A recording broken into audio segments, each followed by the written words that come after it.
play to win the game. Somebody wins, somebody loses. This is why you hired me. Welcome, Karma Nation. NFL Week 1 is in the books. It was a crazy weekend. So let's just dive right into what our plays were and assess performance. So for our core strategy, we had 5 picks. We risked 5.9% with the expectation of a potential return of 5%. So keeping the risk balanced with expected return. You're not trying to seek outsized risk in order to seek minimal return. So our 5 picks were Titans +6. We bought the extra half point. Didn't come into play. Easy win. Redskins +10. It seemed like it was going to be an easy win. If you watched the game, it got a little uncertain there in the end, but we cashed. Colts +7. We bought the extra half point. Didn't come into play, but it was close. Vikings -3 and Bills +3. So it was a clean sweep across the board. Again, we risked 5.9% of our bankroll, ultimately returning 5% for the week. So if we dived into our conservative strategy and our aggressive strategy, we had net positive return across the board. If you want to take a look at what our plays were, again, go onto the DFS Karma website, check our Week 1 picks article. We posted every first thing Sunday morning, so you can digest it, put those picks in, and follow us all season long. Now we also entered the Super Contest and the Circa Contest this year. In Circa, we went 4-0-1. We had the Colts +6, which ultimately pushed, unfortunately. And then our 4 wins were Chiefs -3, Vikings -3.5, Titans +5.5, and what was our 4th pick? I think we had Redskins yeah. +10. So 4-0-1 in Circa is a great start to the season. The top 5 public consensus plays in Circa went 2-2-1. Colts were also in the top 5 consensus picks, with the Ravens being there. That cashed. Chiefs, that cashed. And then Bucks lost and Lions lost. So, Zach, how did our Super Contest Week 1 picks go? So our Super Contest picks also fared pretty darn well. We had the Colts 6.5. We had Carolina +2.5. That was our only loss. We had Buffalo +3, Tennessee +5, New England -5.5. So we went 4-1, which is demonstrably better than how we started last year, which we were 2-2-1 to start the season. And honestly, I think Week 1 in the NFL is the most edge you can get at any point in the season because nobody knows what the heck's going on except the Sharps. And hey, that's us. So that's us. I mean, and if you don't know, and we participated in the Super Contest last year, we hit 61.9%. We came in 101st place, so literally like a half game out of the money. So again, as Zach mentioned, last year, Week 1, it was actually one of our worst weeks. We went 2-2-1. And overall, we actually did very well from a betting perspective in Week 1 last year. I think we are actually only wrong on about 2 or 3 games, and it just happened to be that 2 of those games were in our Super Contest top 5 picks, unfortunately. So again, we're trying to kind of keep pace with what we did last year, just trying to do a little bit better each week. And then if we can do that, then we know we're definitely going to be very competitive and in the money. Again, our goal is to get top 10, and reach kind of like 6-figure earnings. So we'll see how that takes place. Again, that's one of the reasons why we're kind of urging you to follow our picks this year. And again, follow our Sportfolio picks as well on the BetKarma platform. So that's a kind of a performance overview. We're going to provide a detailed ad hoc or post hoc performance analysis note on every Wednesday. So that will break down what we won, what we lost, what we risked, and what we earned. Again, the whole point of this portfolios is to have that built-in bankroll management for you, so you not only follow our picks, but hopefully follow our trade sizes as well. So you know that you're not risking too much, that you're going to make it throughout the whole season. And again, we have a very high expectation that you're going to be in the money by the end of the year.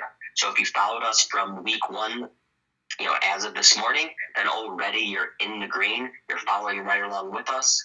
You're having a clean sweep. You're up 5% plus moving into week 2. So now let's just dive into kind of just our first brief impressions of kind of what went on in week 1. So Zach, I know you have baby responsibilities, so you kind of were following the games. You posted some trades in Discord. A lot of those cashed as well. I think you were a net positive. Again, we'll reassess all that in our Wednesday note, just to break it down for everyone and on all our listeners and subscribers. But you're going to follow you're going to go into a deep dive into the tape later in the week. So kind of your impressions are going to be relatively high level, correct? Yeah, once I get a chance to dive into all the games, I think it's more efficient actually to watch them after the fact, so I'm not wasting 3 hours per game and seeing snippets between cuts of different games. I can just sit down and watch 35 minutes of straight, how did this game actually unfold, and what are the key takeaways that are going to lead us to a successful week number 2. So based on that, the recap, I don't know if we want to touch on real quick. Obviously, Packers-Bears, we covered that already. We did a podcast. We fared pretty well in that, made some live plays on Green Bay, and cashed those. As far as Sunday, do you want to lead out on a game? Sure. Yeah, so we'll start off with Titans-Browns. Again, so the line was Titans plus 5.5.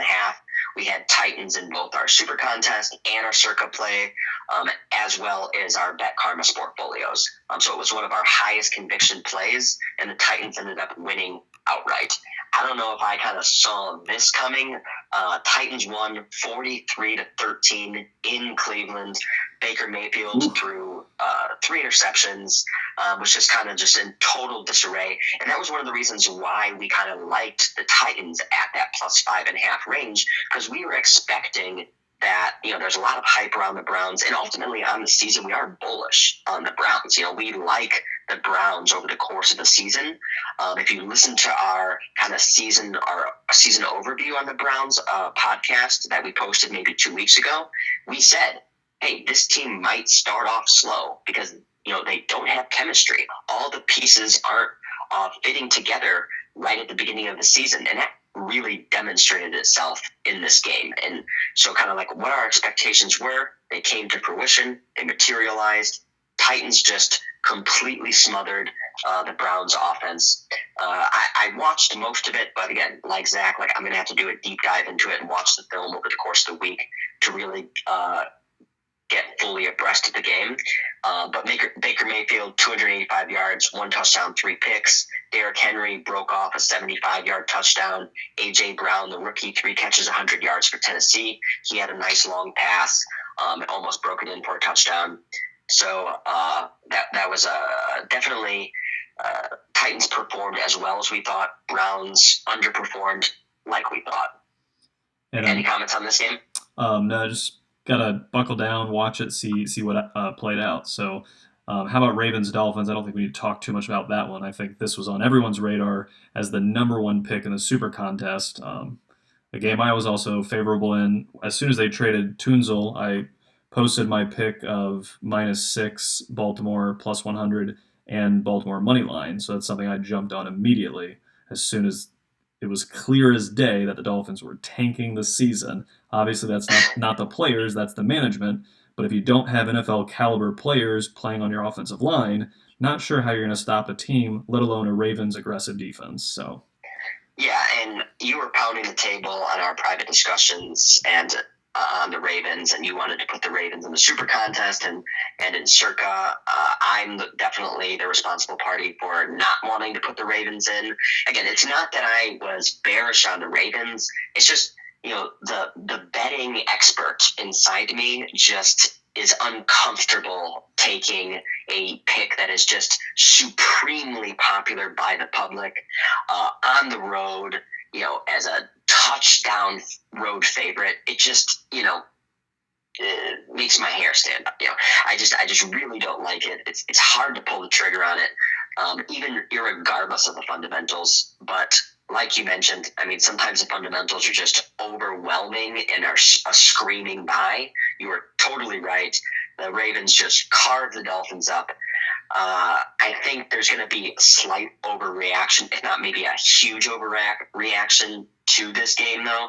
I didn't watch the full thing. I watched, again, because I was watching like 8 games at one time. So, again, I'm going to have to take a deeper dive during the week and rewatch this game. But, Jackson obviously had amazing stats, 5 touchdowns, 324 yards.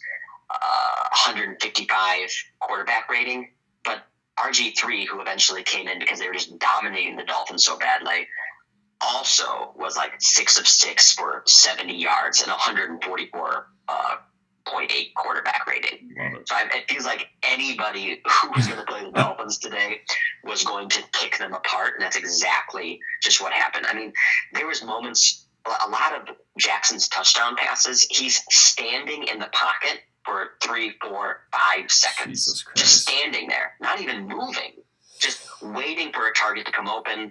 And then obviously he is competent enough that if you're going to give him 5 seconds and you have a secondary that's shit, that he's going to find the open man, going to bust off a touchdown. And that's just kind of what happened over and over and over and over again. Ravens 59-10. I don't think there's too much more else to talk about that. It's going to be interesting to see Dolphins next week play the Patriots and Antonio Brown. Yeah, we'll get to that one. So next up, how about Falcons Vikings? I told you I was high on the Falcons, +4 when that line first came out. And this week, 2 days ago, I go, Brett, why am I so high on this Falcons game? Let me revisit this game. It doesn't make any sense. It feels like the Saints Vikings of 2 years ago, 2017. Dalvin Cook had 130 yards rushing. They won by 10 or 11 at home. Saints were a good team that year. They went to the conference championship against the Vikings.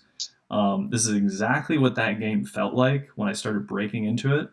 And sure enough, Falcons struggled on offense in the preseason with Matt Ryan, with their new offensive line, and they laid an egg. I mean, yeah, and again, I watched this game actually very closely, and it's exactly what you mentioned is the offensive line for the Falcons. That was the tipping point in this game.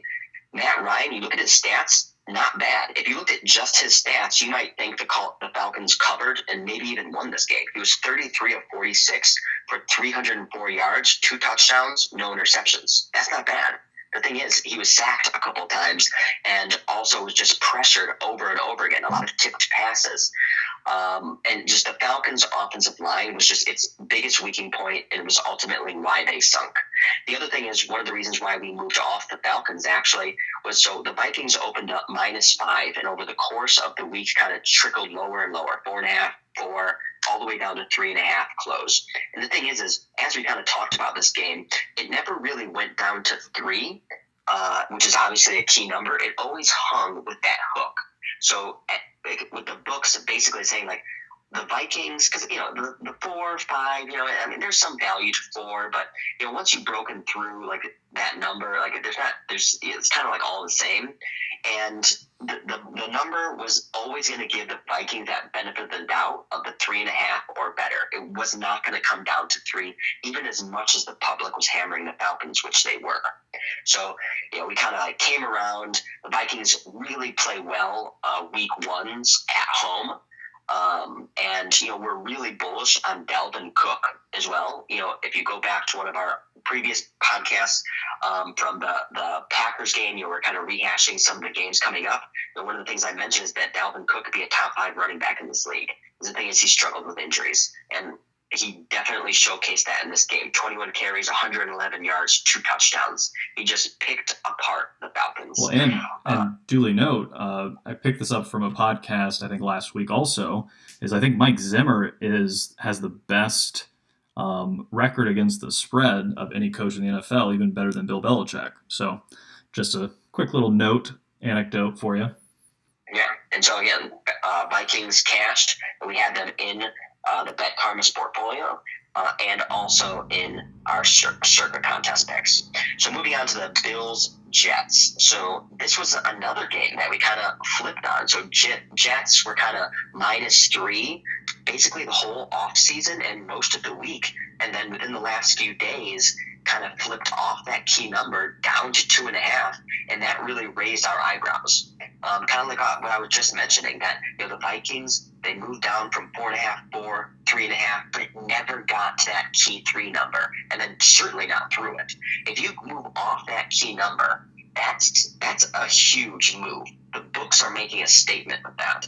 And so we were kind of bullish on the Jets all week, and we were even thinking about putting the Jets as one of our picks, but it was because of that line movement that really, it made us uncomfortable actually then picking the Jets. And we knew the Bills' defense was strong. It was one of the reasons, one of the kind of the strongest selling points of the Bills. One of the things that made us uncomfortable with the Bills, but ultimately, again, we did make the pick. We picked the +3, put it in the Super Contest, put it in the BetKarma portfolios, but we were very uncomfortable with Josh Allen. We think that it's one of their biggest weaknesses, in fact, and that showcased itself in this game. 4 turnovers by Josh Allen. Again, he did kind of come and save the day at the end, but the Bills turned the ball over 4 times and somehow still pulled out this game.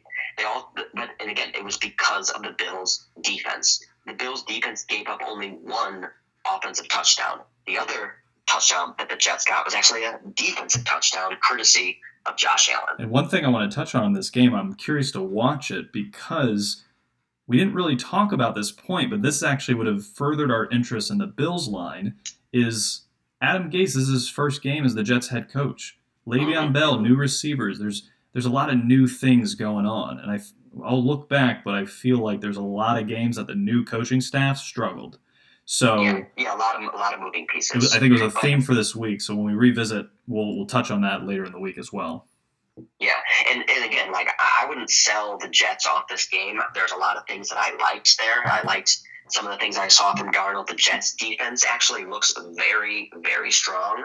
I liked what I saw from Le'Veon Bell. I was actually very bearish on Le'Veon Bell, and especially in week 1, again, especially given Le'Veon Bell's running style, and he's a very patient runner. If you remember with the Steelers, he had a very unique running style, or a running style that relied on having a lot of confidence and chemistry with your offensive line. Now, are we expecting Le'Veon Bell to have that week 1 with the Jets? That's unreasonable. That's an unreasonable expectation. But he actually did perform better than I thought. I think he kind of met the market's expectations, but he actually played better than I thought. And I'm bullish on the Jets. I think they're definitely a team worth watching over the rest of the season. So moving on to Redskins-Eagles. Again, so we had Redskins +10 in a lot of our picks. We had them in the BetKarma portfolio. We had them in our Circa pick at +10. And they jumped out to a 10-0 lead, then to a 17-3 lead, or a 17-0 lead. Case Keenum kind of picking the Eagles apart. Carson Wentz starting off slow, and this is exactly what we saw coming. And in fact, you tweeted about it, Bob, before all the games started. Yeah. No, I reached out to Twitterland and I said, look, everybody is sucking the Eagles, you know what? Sorry, there's a baby upstairs.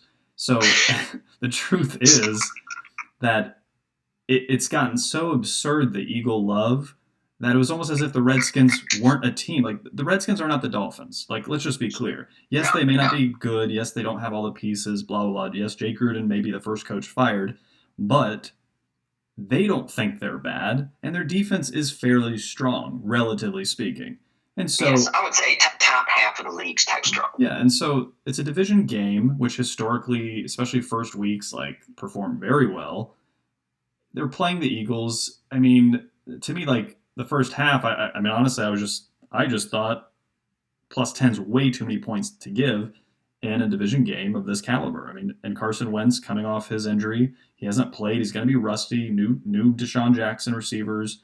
So there's too many variables to rely on a minus 10 week one. So I was so pleased to see the Eagles not get a cover because they did not deserve it. Yes, there was a backdoor cover by the Redskins, but Eagles backers did not deserve this cover by any stretch. So the Redskins did come with a backdoor cover because basically they were winning 20-7, and then second half Carson Wentz gets in a little bit of a rhythm, starts launching some deep balls to Deshaun Jackson, and then all of a sudden the Eagles just come storming back. And we posted actually a couple live bets. You posted some in Discord actually to take the Eagles at halftime. That cashed relatively easily. You could see once Wentz started to get it together that this was a train that was just going to keep on picking up momentum. And, you started the Redskins defense start to get a little bit worn down, a little bit figured out. And eventually the Eagles came, all the way back, took a 32-20 lead. And, we're sitting there thinking like, oh my gosh, this is going to be one of the worst non-covers, that we've had easily within the last 2 years.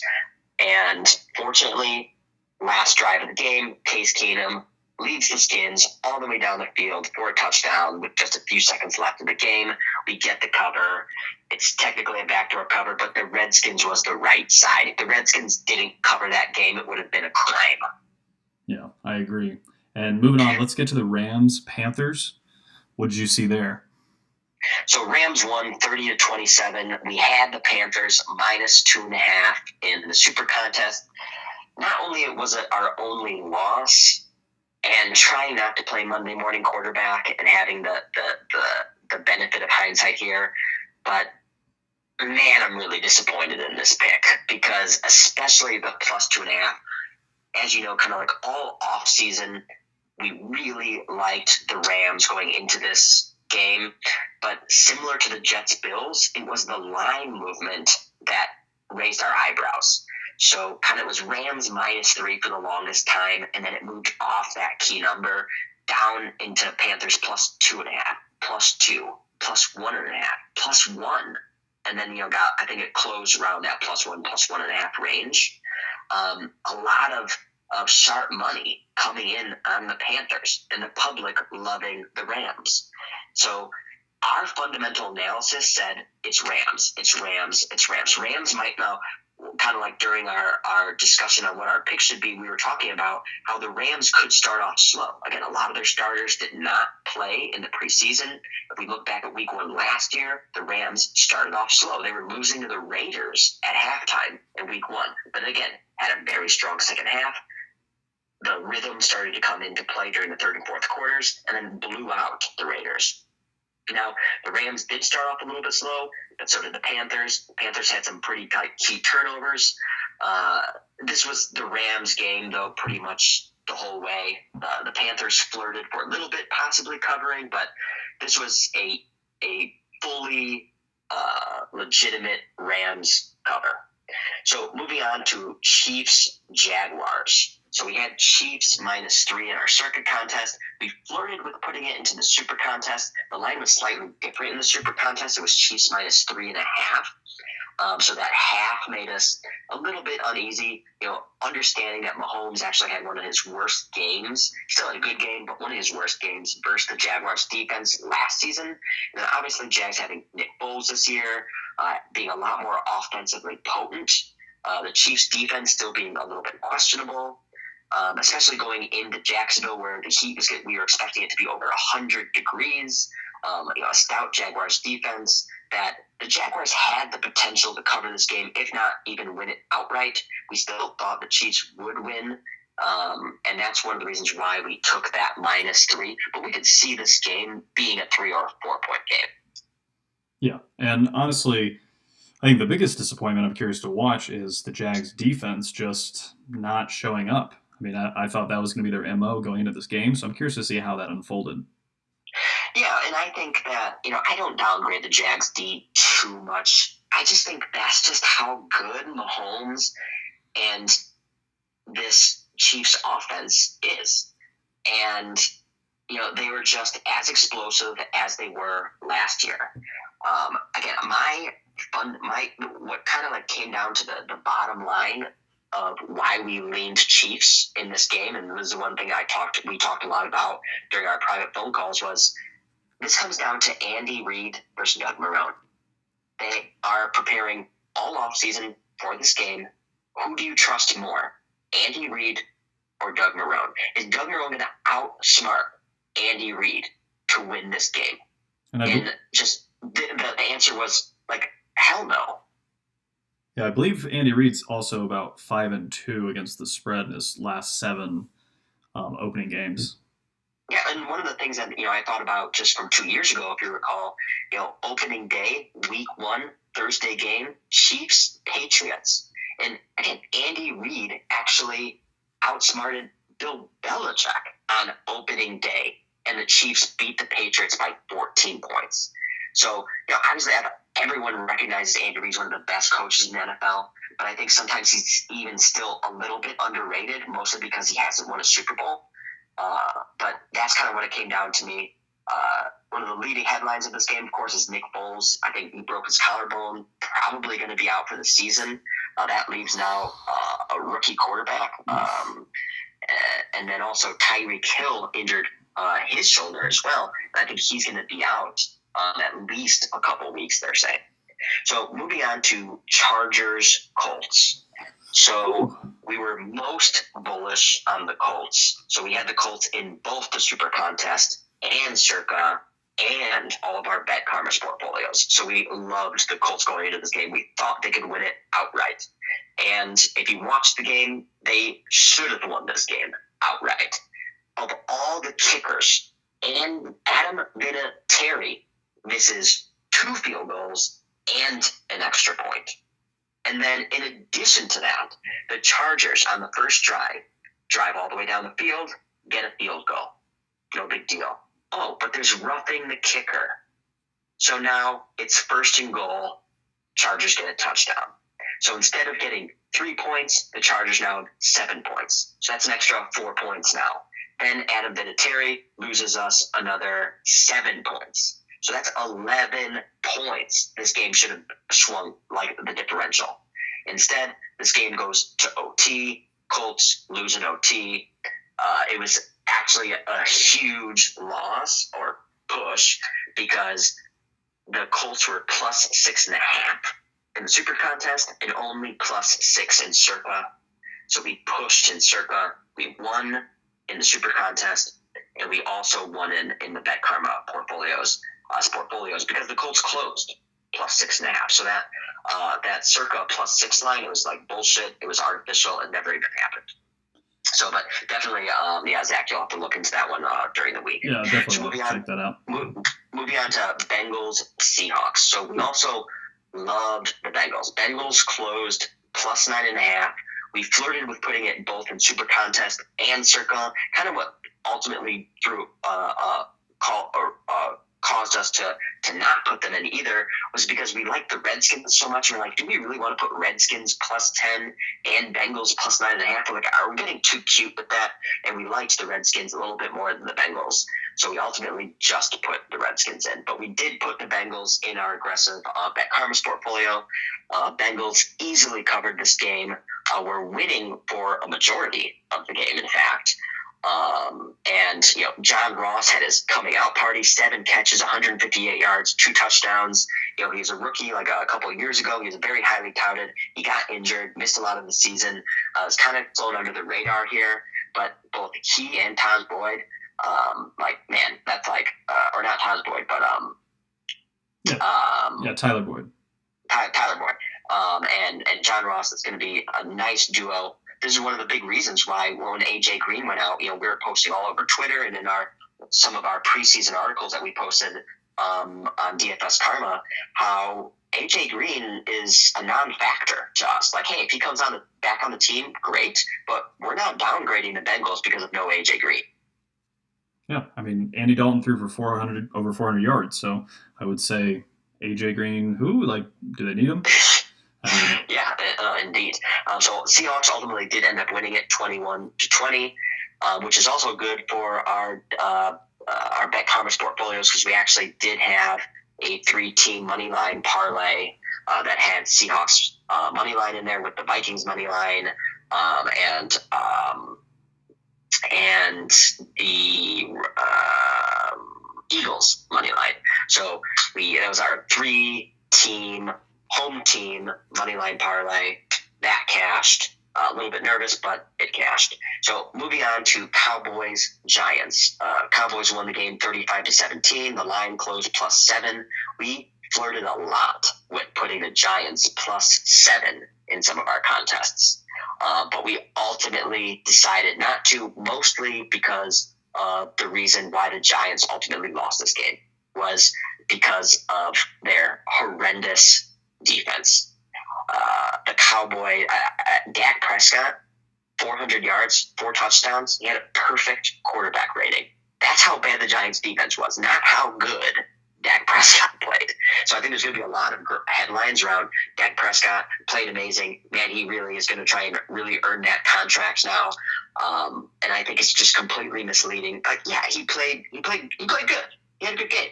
But it was more the Giants' defense was horrible.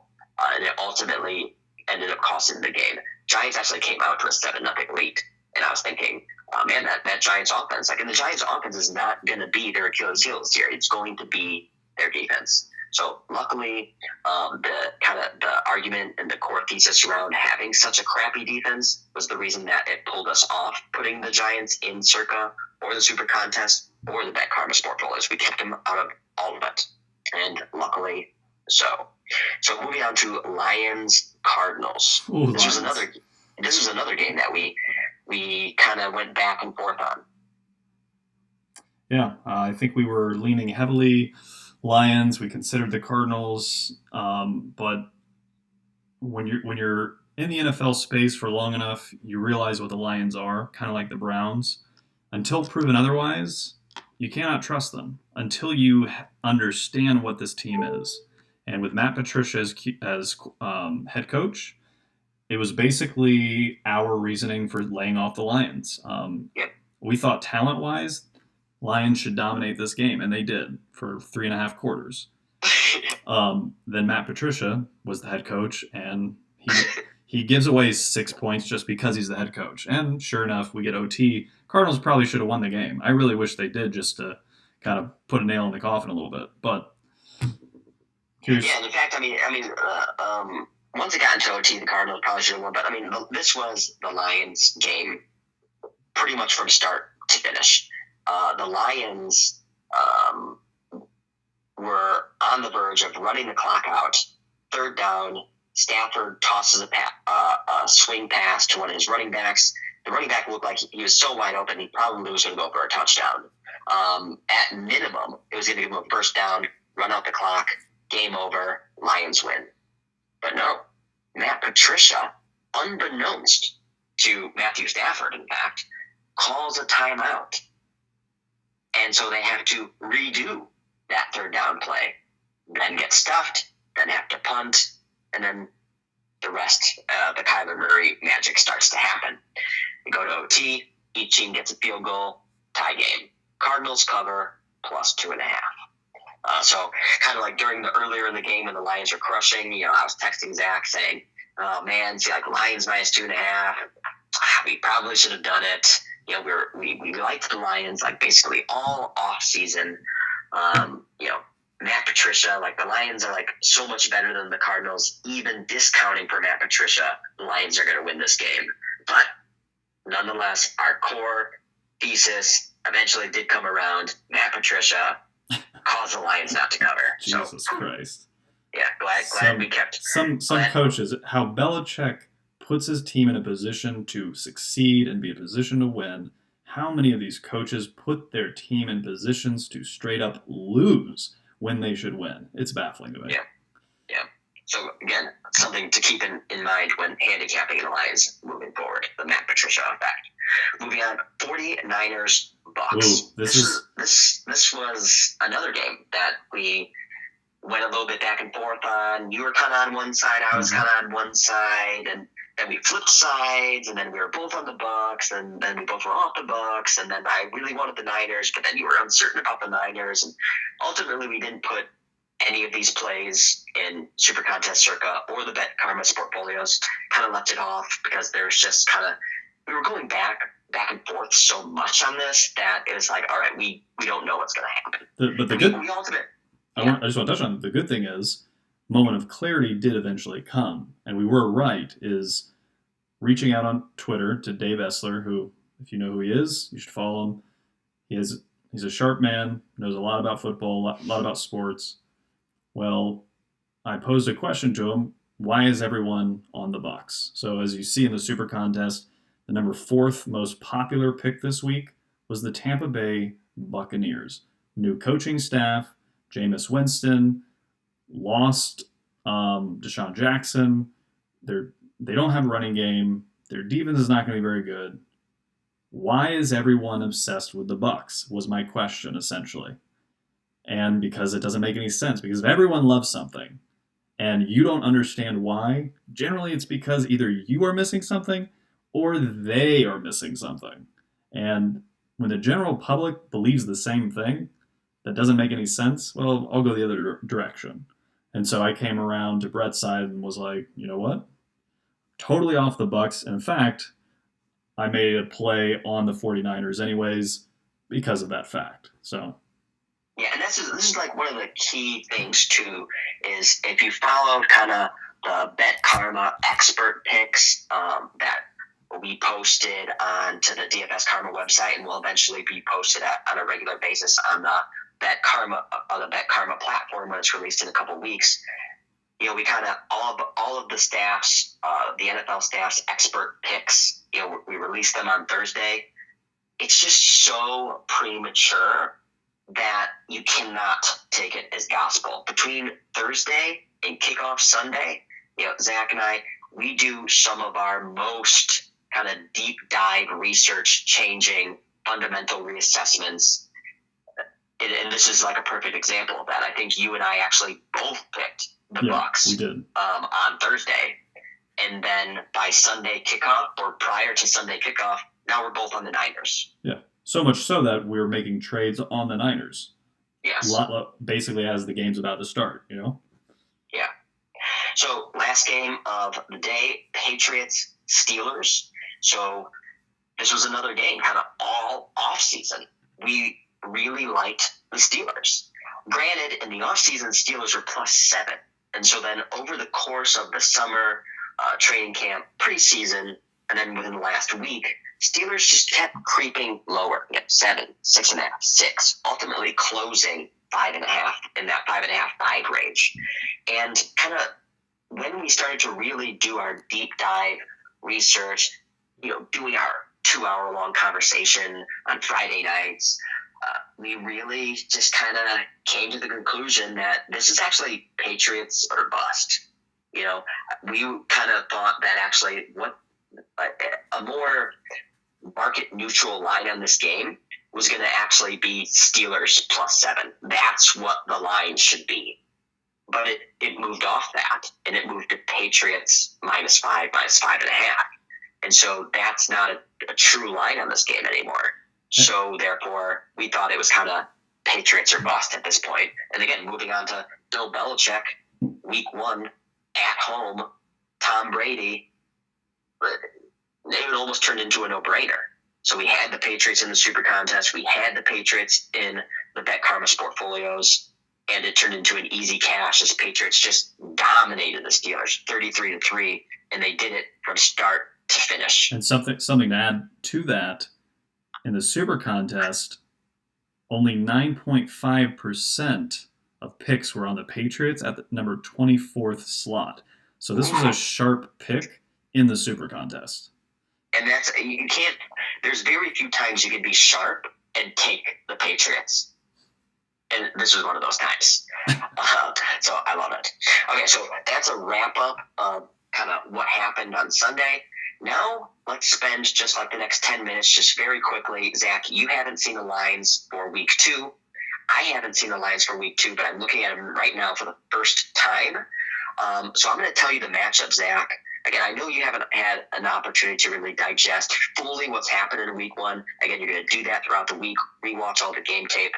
But kind of you understand kind of what happened this weekend from a high level. So it'll be interesting to hear some of your perspectives. So let's kind of guess what the lines are going to be for week 2.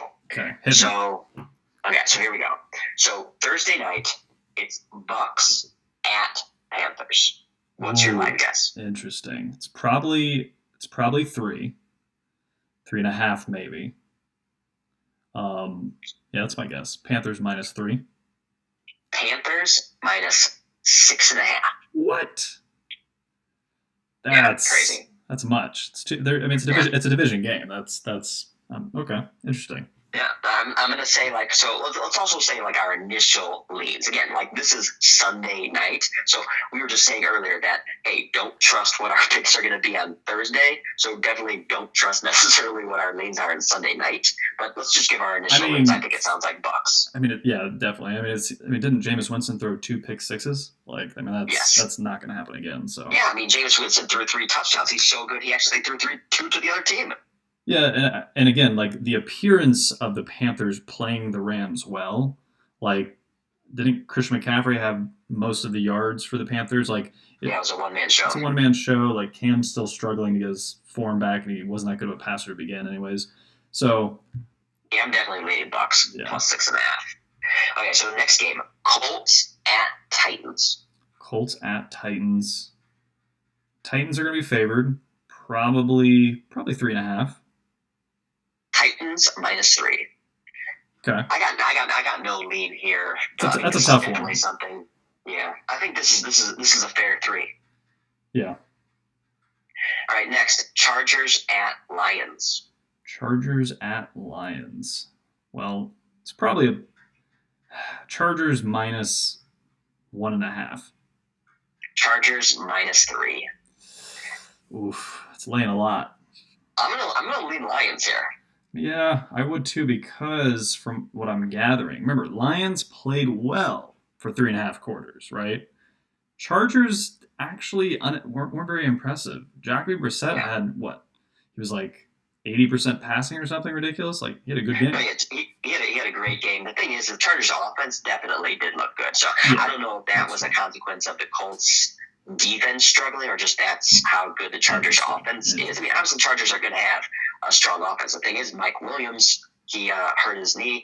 I don't know if it's going to be a long-term thing, but he did leave the game. He didn't finish the game, so that's definitely something worth monitoring. I don't know if this is going to close Chargers -3. I think if you like the Chargers, I think you take them now. I don't think this is going to close anything lower than 3. Good point. So next game, Bills at Giants. Bills at Giants. Should be a pick 'em, but I would say Bills -1.5. Bills -2.5. I would say my initial lean here is. This is a tough one. I got it. I feel it. I gotta watch these games, but I'm leaning Giants, and here's why.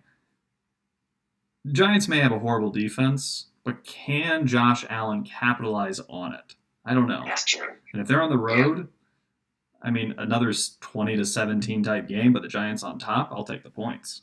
Yeah, the in-state rivalry, so not too big of a travel, but yeah, it's gonna be tough. All right, Cardinals at Ravens. And real quick, remember, everyone's feeling great about the Bills right now. True. So. All right, Cardinals at Ravens. Cardinals at Ravens. The Ravens will be heavily favored, though it's going to be inflated. I would probably -7.5. Much more inflated than even your expectations. -13. What? Crazy. I mean, that's a strong lead there. I mean, to be fair to the Ravens, I mean, they are playing a pretty soft defense. The softest defense probably in the league. Yeah, that's a lot of points, man. And again, like I mentioned during the rehash of the Ravens-Dolphins game, I think the Ravens are going to be one of the most overinflated teams heading into week 2. All right, they demolished a team that is purposely self-sabotaging itself. Granted, okay, the Ravens played competent football, took advantage where they needed to take advantage, but they're not a 60-point-a-game type team. They're not Louisville. No. This is not Lamar Jackson, Louisville. 13 points, that's putting the Ravens on par of, like, Patriots type competency level in domination.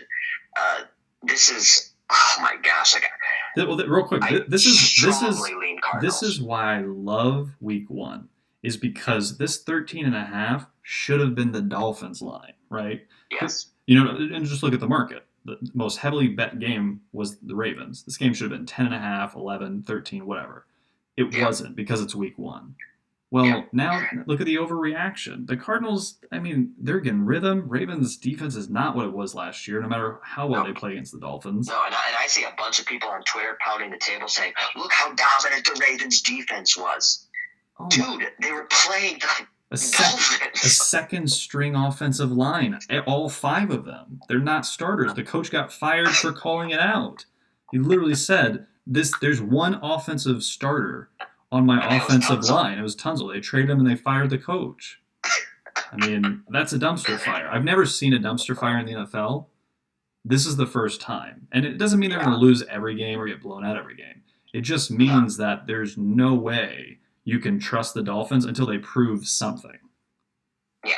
No, this is the first time that we've kind of seen this in the NFL where, kind of this trend that's already for the last couple of years in the NBA about, like tanking, that this is like the most explicit, like unapologetic tanking that we've seen in the NFL, where the front office is literally blowing up the team in real time. Yeah. So right before the season, no less. It's not even off season. It's right. And that's why, I mean, again, the Ravens dominating the Dolphins. Overreaction city. Give me the Cardinals plus 13, man. I hope this thing gets even more out of hand. I think as of right now, I mean, again, it's Sunday night, got to do our due diligence still, but Cardinals looks like a Circa Contest, Circa, BetKarma portfolios, like across the board play at this point in time. Man. All right, moving on. Cowboys at Redskins. Cowboys are probably -4.5. Cowboys -4.5. Ding, ding, ding, your first perfect one. Yes. I'm going to say my initial lead is going to be Redskins. Plus 4.5. Initial lead. All right, so next one. 49ers at Bengals. 49ers at Bengals. It's probably close to... Niners will be favored. Probably 2.5. Niners -2. Nice. I'm going to say my initial lean here's...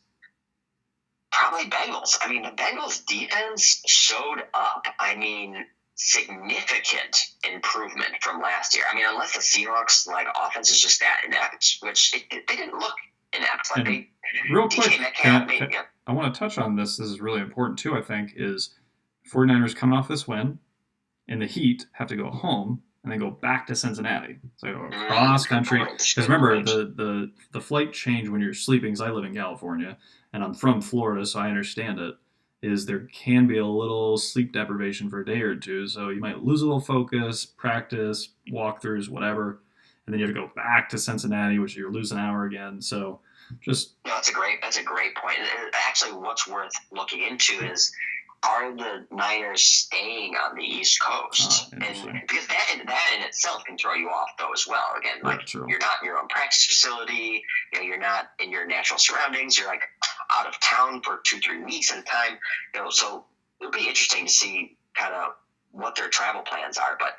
And if they're especially going back to Cali and then coming all the way back then to Ohio, that makes me lean Bengals even stronger. Okay, so Vikings at Packers. Ooh, good game. It's probably a pick'em. Packers -3. Wow. So it's kind of giving the Packers that 3-point edge. Not doing it. I think Vikings. I don't know. I gotta see. I gotta see the game. Because remember. So you're leaning Vikings at the time. Yeah. Okay, so Eagles at Falcons. Eagles at Falcons. It's probably Eagles -3. Actually, probably more. -6. Eagles -1. Oh, nice. Okay. I actually like the Eagles now, though. I was thinking it would be overinflated in the Eagles' direction. I'm actually surprised. Yeah, I mean, I'm going to say this is going to be my first game I really have no lean so far. It's actually surprisingly low, which makes me not want the Eagles. Like, you know what I'm saying? Like, the line's like, I would have expected it to be -3 based on the first weekend, which makes me think this line's going to get bet up. So I would actually, if you want the Eagles, get them now. Oh, yeah. It'll go to 2.5. If it could go through 3, but it'll probably go to 2, 2.5. Yeah. After that miserable performance by the Falcons are not going to close as a favorite here. Yeah. All right, so last game, Browns at Jets. Browns will be favored because the hype train won't stop. Browns -1. Browns -2.5. So you're definitely right. Hype train is still flowing strong. Interesting. I would say I'd probably lean Jets, especially if they can get to 3. I mean, again, so I think it's going to take. I don't know. I think a big key to take away from this week is pay attention to these new coaching staffs because it might take them some time to get adjusted. So who struggled? Bucks struggled mightily on offense, essentially. I mean, both sides, but definitely offense. Jets struggled mightily, especially on offense. Lions, no, that's just Matt Patricia. He always struggles.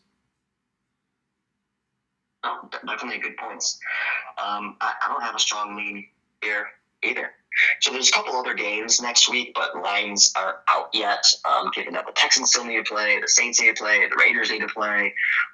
So we're not going to be able to assess those lines. Those are all the lines that are out currently. So that kind of wraps up our thought process on next week's games, our initial thoughts on all the games that happened today. Again, look out for our performance article, kind of like a reassessment of what happened, how the portfolios look. We don't want to celebrate our success this week. I mean, we want to pat ourselves on the back. We did a great job. If you followed us, you've done a great job as well in your account. But we don't want to get too wrapped up in current success. We're putting it behind us, putting our head down, doing our due diligence, moving on to week 2. So definitely, again, look out for our performance commentary this Wednesday. And until our next podcast later this week, signing out. Peace.